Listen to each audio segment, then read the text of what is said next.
പിണറായിക്ക് ഇന്ന് രാജീവ് ചന്ദ്രശേഖരൻ തന്നെ ഒരു പണി കൊടുത്തു. ആദ്യം എല്ലാരേക്കാളും മുമ്പ് സീറ്റിലിരുന്നു. അവിടെ ചെന്ന് സീറ്റിലിരുന്നപ്പോഴേക്കും അവിടെ നിന്ന് നരേന്ദ്രമോദി സിന്ദാബാദ് എന്ന് പറഞ്ഞു. ഇയാൾ അതിന്റെ ഒപ്പം പിടിച്ചു. മന്ത്രിമാരൊക്കെ ഇതൊക്കെ എന്റെ കഴിവുകൊണ്ടാകുന്ന മന്ത്രിമാരൊക്കെ വിഷണ്ണരായി. ഇന്നിപ്പോ റിയാസിന്റെ ഒരു കരച്ചിൽ ഞാൻ കണ്ടു. ഇത് എന്ത് ജനാധിപത്യമാണ്? പിന്നെ മുപ്പരുടെ ഗവൺമെന്റ് ഒക്കെ നല്ല ജനാധിപത്യമായിട്ടാണ് പ്രവർത്തിക്കുന്നത്. സത്യം പറഞ്ഞാൽ ഇന്ന് ആ യോഗത്തിൽ പങ്കെടുക്കേണ്ട പ്രതിപക്ഷ നേതാവ് അദ്ദേഹം ഈ ലിസ്റ്റിൽ ഒരാഴ്ച ലിസ്റ്റിൽ അദ്ദേഹത്തിന്റെ പേരില്ല.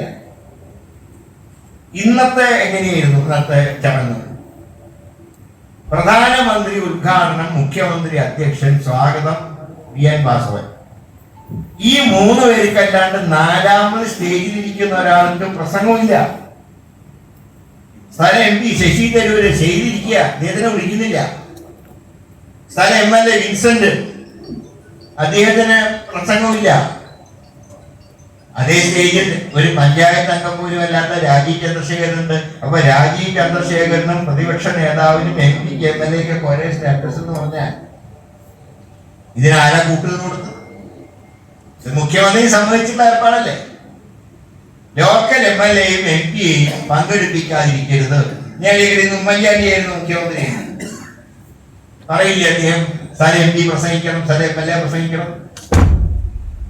അപ്പൊ ഇന്നത്തെ ഒരു അവസ്ഥ എന്ന് പറയുന്നത്